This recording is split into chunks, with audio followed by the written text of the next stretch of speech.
오늘은 우리 맥주 감사 주일로 지키는 절기입니다. 데살로니가전서 5장 18절에 보면은 범사에 감사하라. 이는 그리스도 예수 안에서 너희를 행하신 하나님의 뜻이니라. 굉장히 짧게 나와 있는 그 내용인데 진짜 이것이요, 어마어마한 그 감사할 때에 비밀이, 우리가 상상을 초월할 만한 그 비밀이 그 감사 속에 있는 것을 거의 우리가 모르고 살아가고 있는 경우가 많지요. 오래됐는데 감사라는 말을 그 물을 보고 했는데, 그 말을 했을 때에 그 물이 어떤 영향을 끼치는지를 제가 직접 그걸 사진을 통해서 봤거든요. 그 큰 딸애가 자기가 이제 굉장히 그 어떤 실험 이런 것을 전공하다 보니까 그걸 찍어가지고 내게 보여주더라고요. 영어로 하든지 한국말을 하든지 일본말을 하든지 간에 똑같아요. 감사라고 하는 그 말을 할 때에 물이 가장 이상형인 육각처럼 딱 바뀌는 거예요. 제가 그걸 보면서 마음에 그때는 큰 감동을 받았는데, 그게 이제 지속이 잘 안 되잖아요. 여러분, 감사하는 그 시간이 굉장한 역사가 일어나는 시간이거든요. 작은 실험이지만 그 실험을 통해서 우리에게 보여줬단 말이에요. 만약에 여러분, 그 자식이 부모의 은혜를 늘 기억하고 정말 그 마음에 진실한 마음으로 감사한다면 부모가 완전히 뿅 안 가겠습니까? 나는 우리 부모 같은 부모를 만난 것을 너무 감사하게 생각합니다. 만약에 우리 자녀가 그 고백을 진실로 한다면 그 부모의 마음에 감동 올 정도는, 여러분 한번 생각해 보세요. 전율이 끼칠 겁니다. 참 부모들 우리 집에서 너무너무 수고해서 우리를 공부시키느라고, 우리 지금까지 키워주느라고 너무 수고한 건 감사합니다. 이 고백을 진실하게 매일매일 한다면요, 그 부모는 자식을 위해서 모든 걸 희생해도 기쁨과 감사함으로 할 겁니다. 여러분, 하나님께 한번 생각해 보세요. 하나님은 인격 그 자체입니다. 우리는 하나님 형상을 닮았기 때문에 하나님과 같은 인격을 가지고 있어요. 그래서 하나님과 인간은 서로 교제가 가능한 거예요. 다른 동물들은 왜 하나님과 교제가 불가능하냐면은 하나님의 형상이 없어요. 하나님의 형상이 있다는 것은 영적 존재이기도 하며, 하나님의 형상이라는 것은 하나님과 같은 인격적인 존재라는 거예요. 하나님은 우리처럼 희노애락을 가지고 계세요. 하나님 어떨 때는 너무 기뻐하시기도 하시고, 하나님께서 너무 슬퍼하시기도 하시고, 하나님 어떨 때는 너무 노하기도 하시고. 그게 우리가 하나님 닮아서 그래요. 하나님과 유일한 이 교제의 대상은 사람이거든요. 그런데 우리가 진짜 우리의 창조하시고 우리의 아버지신 하나님 향하여 매일매일 감사한다면, 그것도 헛말이 아니고 실제로 하나님 주신 그 은혜, 감사, 아무리 어려워도 지난주 제가 강단 메시지 말한 것처럼 세 가지는 항상 할 수 있어요. 감사. 뭐지요? 구원의 은혜. 여러분들이 구원을 어떻게 받았습니까? 우리가 받을 자격이 됩니까? 조건이 됩니까? 하나님 앞에 구원받을 우리가 행동을 했습니까? 성경에는 이렇게 있잖아요. 우리가 아직 죄인 되었을 때에, 우리가 아직까지 하나님이 누군지도 모르고 사단의 종로로 다며 원죄 아래 그리고 자범죄 아래 있을 때에 이미 하나님은 그리스도를 보내서 아무 조건 없이 우리를 구원하셨어요. 이 땅에 70억 인구가 살고 있지만은 그 중에 복음을 깨닫고 하늘 믿어 구원받은 사람이 몇 만이 되겠습니까? 저는 그 숫자가 많지 않다고 보거든요. 멀리 볼 것 없잖아요. 여러분의 주변에 한번 보세요. 일가 친척, 형제들, 그리고 여러분들이 알고 있는 지인들 보십시오. 그 가운데 여러분이나 우리처럼 정말로 하나님 은혜로 이 복음을 깨닫고 예수 믿어서 구원받아 하나님의 자녀 된 자가 몇 명이나 있습니까? 제가 보기에는 10%도 안 돼요. 좀 엄밀히 말하면 1% 될까 말까 합니다. 정말 복음 알고 교회 다니도 엉터리 다니는 사람 얼마나 많습니까? 교회 다니도 복음도 모르고 그냥 종교생활 하는 사람, 그도 교회 가면 복 받는다, 교회 가면 뭐 성공한다, 기복적인 신앙, 뭐 신비적이고, 뭐 안 그러면 수양 삼아 교회 온 사람 많습니다. 그런데 하나님께서는 우리에게 인간의 근본 문제를 알고 그 근본 문제 해결하는 그 비밀이 오직 그리스도에게 있다는 걸 알고 그 그리스도를 믿음으로 통해서 구원받았다는 이 사실은 기적 중에 기적이잖아요. 다른 건 몰라도 그거는 감사할 수 있잖아요. 이걸 여러분 매일 한번 해보세요. 영적 치유 일어납니다. 하나님이 가만 계시겠냐고 말이에요. 우리 생각, 마음, 우리 정신 치유 일어나요. 그러면 자연스럽게 뭐 육신도 치유되는 거예요. 불치병이 진짜 감사하는데도 치유된다고 저는 확신합니다. 왜? 날마다 하나님 은혜 감사하는데 하나님 얼마나 감동이 되겠어요. 그렇게 감사하는 그 자녀를 하나님 가만두시겠냐고 말이에요.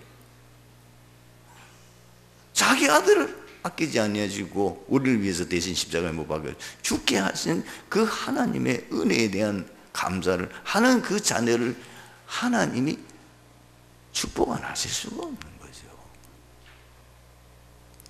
두 번째 감사할 수 있는 게 있습니다. 그게 뭐죠? 사명입니다. 우리가 사명 받을 만한 자격이 된 거 아니잖아요. 일방적으로 하나님께서 우리에게 예수 믿고 구원받게 하시고 전도자로 부르셨잖아요. 내가 교회 직분 맡은 것 사실 따져보면 바울이 고백한 것처럼 도저히 이 직분을 받을 자격이 안 되는데 하나님의 은혜로 나에게 이 중직자의 직분을 주신 거 아닙니까? 그건 아무리 환경이 어려워도 감사할 수밖에 없어요. 그 감사를 계속 한다면 하나님이 어떻게 하시겠냐는 거예요. 여러분, 우리 렘넌트 때는 치유할 수 있는 절호의 기회예요. 첫 번째 기회이며 마지막 기회이고 영원한 기회라는 사실을 기억하셔야 돼요. 어제도 핵심 메시지 가운데서 성범죄자 얘기가 나왔습니다. 여러분 이미 잘 아시는 것처럼 이미 성범죄를 저질러서 전자 발찌를 차고 이게 또 남의 집에 들어가서 성폭행을 하려고 하다가 미수에 진 사건이 있어요. 전혀 양심의 가치가 느끼지 못해요. 심지어 뭐라고 협박했습니까? 나 얼마 있으면 또 나온다. 두고 보자는 거지요.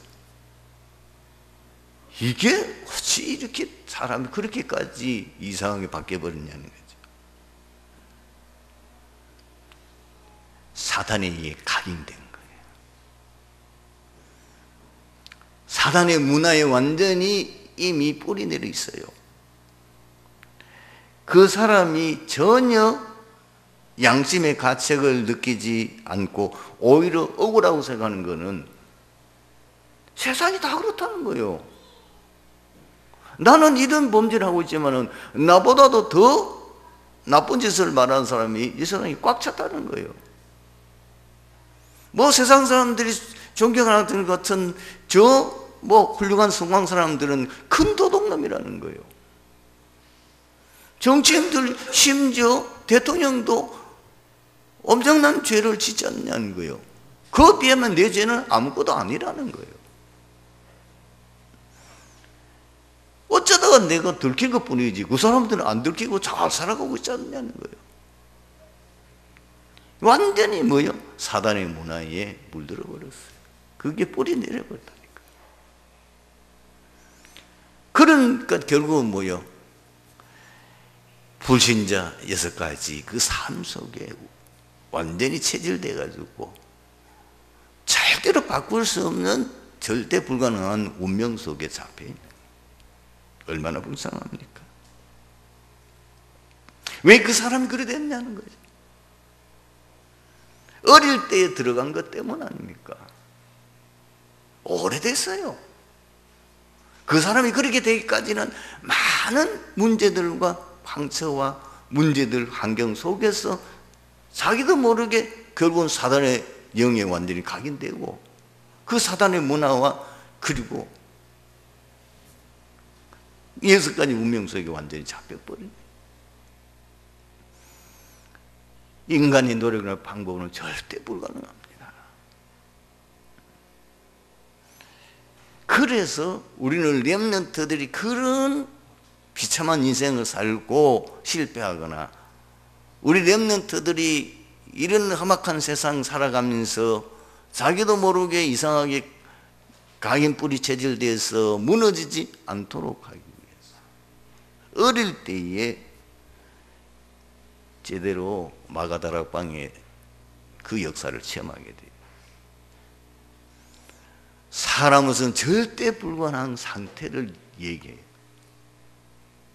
그 상태의 문제는 오직 복음이라면 해결될 수 있다는 것을 138을 체험시키는 것이 중요합니다. 그리고 그 아이의 이제 시간표에 따라서 우리 렘넌트를 제대로 양육을 해. 그렇게 태영아 때 하고 그 다음에 유치부 때 하고 이제는 초등학교를 다닐 때 하고 중고등학교 때는 달라야 되겠죠. 이제 애들이 이제 복음을 이해하는 거나 환경이나 여러 가지 사항들이 달라져 있기 때문에 태영아 때는 뭐 거의가 알아듣지 못하니까 복음만 계속 메시지만 들려주고 그걸 듣고 자기도 모르게 그것이 잠재의식 속에 무의식 속에 들어가게 돼요.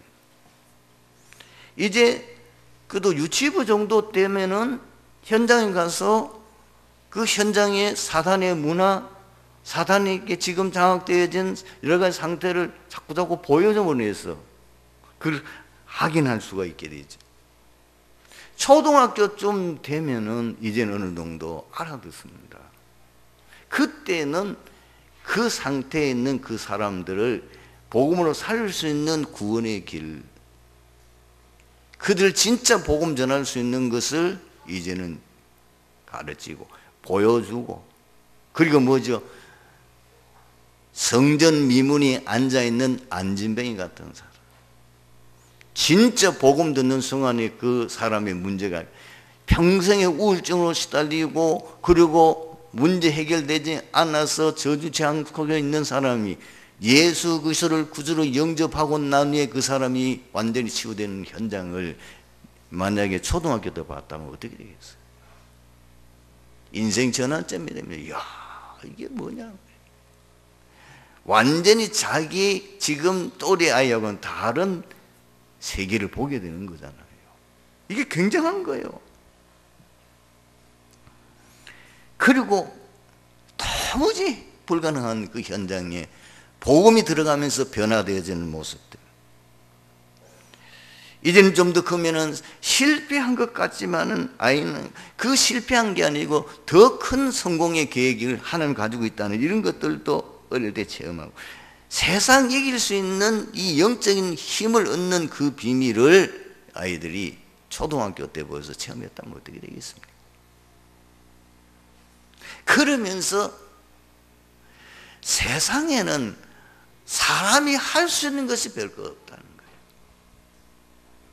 인간이 할 수 있는 그 한계를 보여주고, 아무리 과학이 발전하고 아무리 의학이 발전하고 아무리 세상이 발전하고 아무리 세상이 돈 많아도 해결할 수 없는, 절대 아무도 할 수 없는 그 문제, 영적 문제, 그걸 볼 수 있는 눈을 열어줘야 돼요. 무속엔 아무도 해결 못합니다. 여러분, 점술, 귀신 들린 사람 누가 고치겠습니까? 우상숭에 깊이 빠져 저주장 속에 완전히 잡혀있는 그 사람들, 그거로 오는 많은 눈에 보이는 영적 문제뿐만 아니라 정신 문제뿐만 아니라 육신적으로 그 가문과 후대에 와 있는 그 저주장을 누가 해결할 수 있냐고 말이에요. 이걸 렘넌트들이 때 그걸 보고 확인하게 되어진다면은 완전 전도자로 바뀌는 거죠. 여러분, 렘넌트 때는 사실 치유가 되면은 바로 서밋이 될 수 있어요. 영적 서밋이 될 수 있는 거예요. 이 기회를 우리는 정말 교사들이 얼마나 중요한 책임을 지고 있는지, 지금 렘넌트를 지도하고 가르치는 이 교사들이 얼마만큼 중요한 위치에 있는지를 알아야 되는 거죠. 렘넌트를 지금 키우고 있는 부모님들이 지금 자신이 해야 될 우리 한국의 미래와 세계의 미래를 생각해서 정말 우리 렘넌트에게 우리가 해야 될 가장 중요한 일이 뭔지를 알아야 돼요. 여러분, 아이들이 집중이 될 수 있고, 아이들이 진짜 내가 공부해야 되고 내가 진짜 성공해야 되고 그 이유를 안다면은 끝난 거예요. 왜 아이들이 공부가 안 됩니까? 집중될 수 있는 상태가 아니에요. 이미 사단의 영에 각인돼 있어요. 사단의 문화 속에 깊이 빠져 있어요. 부신과 6가지 그 상태에 계속 당해요. 학교 아무리 가도 소용없어요. 학원 보내도 소용없어요. 아이가 지금 집중할 수 있는 상태가 아닌데 그걸 어떻게 집중할 수 있도록 할 거냐는 거죠. 복음 아니면 안 되지요. 진짜 복음 아니면은 안 되는 거죠. 그리고 많은 부모님들이 세상적인 어떤 욕심을 가지고 아이들에게 자꾸 성공을 강요하잖아요.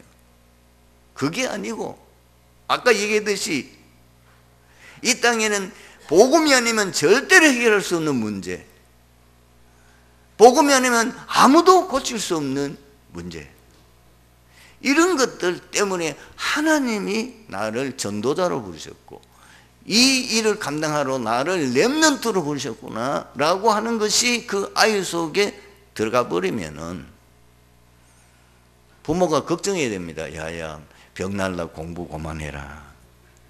네가 그러다가 병 나면 어떻게 하겠냐. 왜? 인생이 탐나버렸으니까.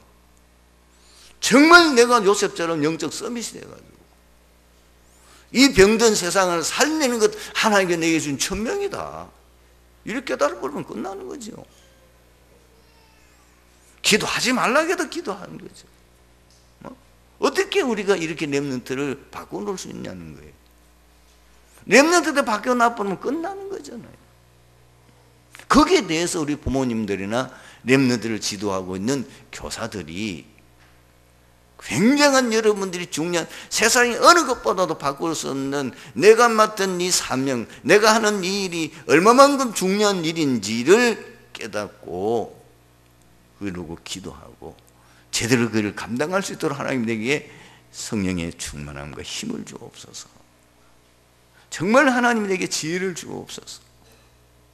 내게 맡겨진 이 렘넌트, 이 하나님의 자녀잖아요. 내 자녀이기 전에 하나님의 자녀잖아요. 내게 맡겨준 것 뿐이잖아요. 내 소유물이 아니잖아요. 거기에 대한 여러분들이 제대로 렘넌트 사역하는 사명을 가지고 기도하고, 정말 여러분이 이것이 24시 기도가 되어질 정도로 집중한다면 하나님이 놀라운 은혜와 능력을 주실 것입니다. 그 맡겨진 그 아이는 정말 시대 살릴 수 있는 요게벳이 모세를 키웠듯이, 한나가 사무엘을 키웠듯이, 앞으로 그 가정에 또 그렇게 지도하는 그 사무엘이 다윗을 키웠듯이 그런 인물들이 분명히 일어날 줄로 믿습니다. 여러분, 세상 성공이나 허황된 것 그 꿈꾸지 말고요, 지금 하나님이 내게 주신 것, 하나님이 내가 감당해야 될 지금의 정말 하나님 원하시는 게 뭔지를 조금만 바라보면 나머지는 따라와요. 그 가정에 진짜 앞으로 시대 살릴 수 있는 세계복음화의 전도자 렘넌트가 일어낼 될 자가 맞다면은 그 가정에 하나님 물질 안 주시겠어요? 물질 주시려면 뭐요? 경제 응답하셔야 될 거 아니에요. 건강 주셔야 될 거 아니에요. 그 일을 할 수 있도록 하나님이 영적 힘을 주셔야 될 거 아니냐 말이에요. 모든 사람들이 보고 모델을 삼을 정도의 응답받을 수 있는 축복을 주셔야만 될 거 아니냐 말이에요. 다 따라오게 되어 있는 거예요. 그것이 너희는 먼저 그의 나라와 그 일을 구하라, 그 말입니다. 그러면 내가 이 모든 것 더해 주시겠다고 하는 그 얘기입니다. 요셉의 자손인 에브라임과 므낫세 두 지파는 그들이 엄연히 두 지파로 인정을 받았음에도 불구하고 두 지파를 통틀어 한 분기만 받게 되자 여호수아에게 불만을 토로합니다. 그러다 여호수아는 그들에게 땅을 더 주는 대신에 오히려 그들이 기업으로 받은 미개척지를 개간하도록 건면합니다. 하지만 요셉 자손이 그곳에 이미 철병거를 가진 강력한 가나안 족속들이 살고 있음을 들어 개척의 어려움을 토로합니다. 그러나 여호수아는 요셉 자손들이 능히 대적을 물리치고 승리할 것을 격려하고 있습니다. 여호수아가 확실했던 이유가 무엇입니까? 오늘 본문 분명히 17절 18절에 어떻게 여호수아가 이렇게 확신 있게 말했겠냐 그 말이에요. 이렇게 기록되어 있잖아요. 여호수아가 다시 요셉의 족속 곧 에브라임과 므낫세에게 말하여 이르되 너희는 큰 민족이요 큰 권능이 있은즉 한 분깃반 가질 것이 아니라 그 산지도 내 것이 되리니 비록 살림이라도 너는 내가 개척하라. 그 끝까지 내 것이 되리라. 가나안 족속이 비록 철병거를 가졌고 강할지라도 내가 능히 그들을 쫓아내리라 하였더라. 어떻게 여호수아가 이런 확신을 가지고 말했겠냐는 거예요. 첫 번째, 가나안 정복은 하나님께서 언약하신 절대 계획입니다. 될 수밖에 없어요. 반드시 성취되는 거예요. 이것은 이미 조상 아브라함을 부를 때 약속하셨어요. 롯과 결발하는 그 사건 속에 다시 한번 하나님이 아브라함에게 다짐했어요. 롯을 떠나보고 난 뒤 하나님이 아브라함에게 나타나서 네가 서 있는 그 곳을 동서남북으로 다녀보라. 지금 네 앞에 펼쳐진 네 가나안 땅을 내가 너와 내 자손의 영원한 기업으로 주리라. 이삭이 큰 흉년을 들으면서 굉장한 위기에 처했을 때에 또 약속하셨다니까요. 네가 가나안 땅에 가라. 그러면 네 아버지 아브라함에게 약속하신 것처럼 네가 살고 있는 네 가나안 땅을 내가 너의 자손에게 영원한 기업이 되게 하리라. 또 야곱에게 역사가, 야곱은 언제냐? 야곱도 역시 지금 외삼촌 집으로 도망가는 그 시간입니다. 어디서? 베델에서 가다가 해가 졌는데 그 지역에는 집도 없고 그야말로 광야에서 노숙을 하게 되는 그 참 비참한 상태인데 밤에 꿈에 하나님이 나타나셨어요. 사닥다리가 참 하늘 꼭대기같이 있는데 거기에 천사들이 오르락내리락 하는데 그 위에서 여호와 하나님이 말씀하셨잖아요. 야곱아, 네가 누운 그 땅을 내가 너와 내 후손의 영원한 기업으로 줄 것이다. 모세에게 또 약속하셨어요. 모세가 하나님을 부름받는 출애굽기 3장 7절 8절이에요. 여호수아에게도 약속하셨어요. 어디야? 여호수아서 1장 3절에 4절. 너희 발바닥으로 밟는 곳을 내가 너희에게 주었노니 너희의 영토가 되리라. 이 가나안 땅이 너희의 영원한 영토가 될 것이라고 약속하셨어요. 당연히 승리할 수밖에 없는 거죠. 가나안 정복은 하나님께서 언약하신 절대 계획이에요. 절대 계획은 바뀌지 않아요. 여러분, 저는 뭘 붙잡아야 되냐? 하나님의 절대 계획을 붙잡아야 돼요. 그 계획이 뭐예요? 우리에게도 주었다니까요. 우리 계획이 뭐예요? 예수님이 부활하시고 승천하시기 전에 제자들에게 주신 메시지. 지역, 민족, 세계 복음화는 하나님의 절대 계획이요. 예수님께서 마태복음 24장 14절에 분명히 말세에 대해서 미리 다 말씀하시면서 그게 14절에 분명히 절대 계획을 말씀했어요. 이 천국 복음이 모든 민족의 증거되게 온 땅에 전파되리니 그제야 끝이 오리라.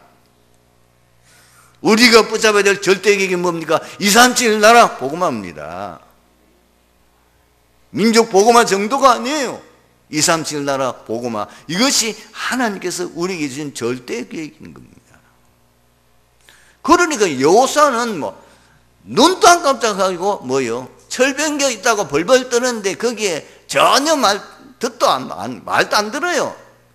가나안 정복은 하나님의 절대 계획이다. 올라가면 된다. 올라가면 하나님 역사한다. 하나님이 역사하셔서 그들을 물리치실 것이다. 두 번째는 어떻게 여호수아가 그렇게 확신할 수 있었습니까? 여호수아는 여호와 하나님에 대한 절대 믿음을 가졌기 때문이에요. 여호수아는 뭘 믿었냐? 하나님은 전지전능하신 분이시다. 창세기 18장 14절에 하나님께서 아브라함에게 나타나셨어. 앞으로 네가 아들을 낳게 될 것이다. 그것도 99세에 나타나가지고 내 연에 아들을. 그 말이 안 되잖아요. 나이 100세 된 노인이 어떻게 자식을 얻을 수 있습니까? 그것도 자기 부인이 지금 90세인데. 그런데 하나님이 말씀하셨어요. 그걸 안 믿으니까. 여호와께 능하지 못할 일이 있겠느냐? 말하자면 여호와께서 능치 못할 일이 있겠느냐? 여호와 하나님이 불가능이 있겠느냐? 하나님 못할 일이 있겠느냐? 그 말입니다. 기한이 이를 때에 내가 내게로 돌아오리니 사라에게 아들이 있으리라. 하나님 어떤 분입니까? 천지 만물을 창조하신 분이에요. 우리가 알고 있는 이 지구라고 하는 것은 하나님의 어마어마한 우주, 이 세계에 비하면 정말 보잘것없는 거예요. 이 우주가 천문학자들이 연구한 내용을 보면은 상상할 수가 없어요. 어떻게 우리가 뭘 표현할 수가 없는 거예요. 만약에 여러분 우리 트리니티 교회 예배당이 이것이 우주라면은 미안합니다. 지구는 이것도 안 돼요. 아시겠어요? 하나님이 천지 만물을 창조하신 그 하나님 어떤 분이냔 말이에요. 그 가나안 정복하는 그게 문제가 될 겁니까? 그런데다가 하나님은 반드시 언약을 성취하시는 분이에요. 그래서 창세기 21장 1절에 3절에 아브라함에게 분명히 100세 때에 아들 주시겠다고 약속했는 그대로 성취된 걸 기록하고 있어요. 여호와께서 말씀하신 대로 사라를 돌아보셨고 여호와께서 말씀하신 대로 사라에게 행하셨으므로 사라가 잉태하고 하나님이 말씀하신 그 시가 되어 노년에 아브라함에게 아들을 낳으니. 그리고 우리가 믿는 하나님은 어떤 하나님입니까? 우리 아버지시에요. 우리는 하나님의 자녀예요. 분명히 요한복음 1장 12절에 뭘 말씀하고 있습니까? 영접하는 자고 그 이름을 믿는 자들에게는 하나님의 자녀가 되는 자격을 주었다 그게 아니고 하나님의 자녀가 되는 권세를 주었으니 걱정할 거 없어요. 두려워할 거 없어요. 우리 믿음 없는 것이 문제지요. 우리 믿음 없는 것을 회개해야 되는 거지. 요소는 하나님에 대한 절대 믿음을 가졌어요. 그리고 요소 이렇게 확신할 수 있는 세 번째 이유가 뭐죠? 요소는 하나님의 많은 역사를 보았고 자신이 체험했어요. 그 하나님은 어떻습니까? 영원한 분이에요. 그래서 히브리서 13장 3절에 예수 그리스도는 어제나 오늘이나 영원토록 동일하시니라. 여호수아는 40세 되기 전까지 자기 민족이 언약의 백성이더 불구하고 언약 놓치고 복음 놓치며 사명 놓침으로 말미암아 비참하게 400년 동안이나 이방인 노예, 이 애굽 강대국의 노예가 된 것, 그 고통을 겪었어요. 그러다가 모세와 함께 출애굽의 그 과정을 다 봤잖아요. 10가지 기적을 베풀어서 마지막 장자매라는 그 사건을 통해서 바로가 항복하고 이스라엘 백성들을 해방시키는 거 봤잖아요. 홍해생한 하나님 역사 봤잖아요. 어린아이가 아닙니다. 한상이 아닙니다. 40세 때입니다. 뒤에는 애국 군대가 따라오고 앞에는 혹에 막혔는데 온 백성들이 아우성을 치고 난리 났어요.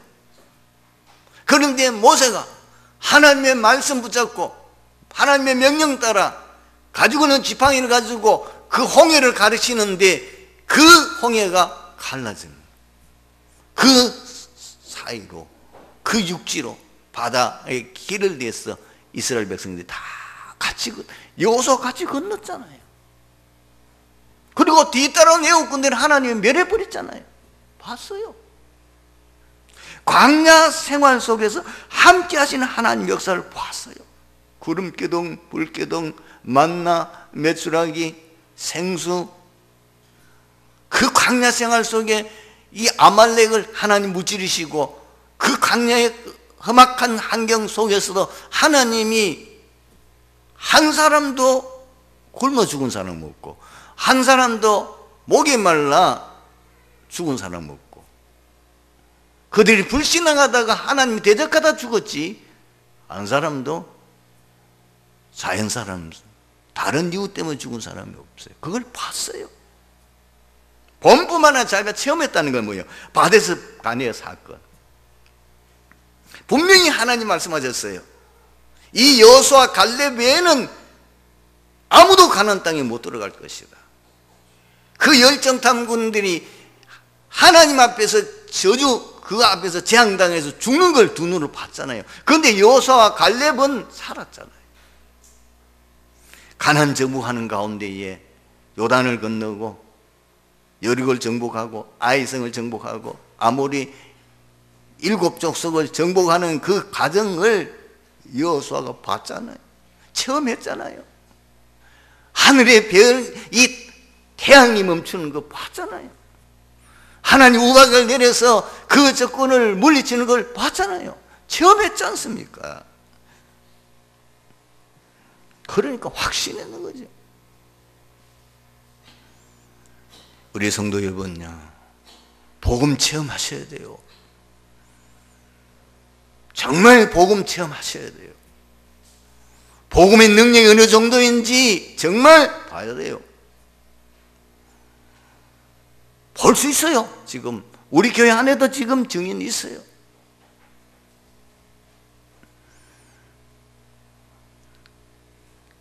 오늘 말씀의 결론입니다. 우리가 세상에서 승리할 수 있는 답이 무엇입니까? 세 가지만 붙잡으면 돼요. 뭐죠? 언약의 말씀을 굳게 잡고 오직 말씀의 인도를 받는 거예요. 언약을 통해 주신 하나님의 절대 계획은 아무도 바꾸지 못해요. 반드시 이루어져요. 그래서 하나님의 말씀은 반드시 성취되기 때문에 그 말씀 인도 받으면 돼요. 그리고 하나님 절대 계획을 보고 순종하며 따라가는 거예요. 오직 복음이 각인되고 기도로 뿌리 내리고 전도가 체질되는 집중의 시간을 반드시 가지셔야 돼요. 왜? 각인된 대로 응답하여. 복음이 각인된다면 끝나는 거 아니에요. 복음이 각인 그대로 삼저주. 그래서는 정말 충분하고 완전하고 모든 것이라고 고백한 것이 증거 올 거니까. 응답 올 거니까. 기도 뿌리 내리면은 반드시 뿌리 내린 대로 열매 맺어요. 여러분들이 기도 응답 받으면 안 될 게 뭐 있어요? 전도가 체질되면은 운명이 바뀌어요. 그리고 미래가 바뀔 수밖에 없어요. 그 집중의 시간을 지금 가지세요. 오늘 오후부터 이제 호흡의 시간, 말씀 묵상하면서 호흡하는 그 이제 집중의 시간을 맛보기를 좀 보여주려고 하고 있습니다. 앞으로 여러분들은 이 시대에 다 무너져요. 이 시대에 치유받아야 돼요. 아무리 발전해도 소용없어요. 지금 안 된다는 많은 증거들이 일어나고 절대로 의학 그리고 과학, 경제 성장이나 혹은 세상에 아무리 발전해도 아무리 지식이 쌓여도 절대 해결할 수 없는 nobody. 문제는 영적 문제 그리고 정신 문제는 해결 안 됩니다. 거기다가 불치병은 자꾸 일어납니다. 계속해서 뭐죠? 인간이 해결할 수 없는 재앙은 계속 들어닥칩니다. 어쩔 겁니까? 정말 복음이 여러분 속에 각인되고 기도가 뿌리 내리고 전도가 체질되지 않으면 해결할 수 없는 거예요. 여러분 이제는 비상한 각오를 가지고 저희들 교회는 그냥 세운 게 아니에요. 하나님이 이미 먼 장래를 보고 하나님이 지금 시대 세계 복음화를 위해서 특별하게 우리를 부르셨고 이걸 세웠고 지금 우리는 그 언약의 여정 속에 분명히 하나님 이루실 그 중요한 응답의 여정 속에 지금 가고 있는 겁니다. 승리하게 되기를 주님 이름으로 축원합니다. 기도하겠습니다. 하나님 감사합니다. 오늘 주신 말씀 속에서 이 자리에 참석한 디디교회 모든 성도들이 오늘 말씀 속에서 인생의 방향을 제대로 인도받고 하나님 앞에 응답받는 중요한 은혜와 축복의 시간이 되게 하옵소서. 주 예수 그리스도의 이름으로 기도하옵나이다.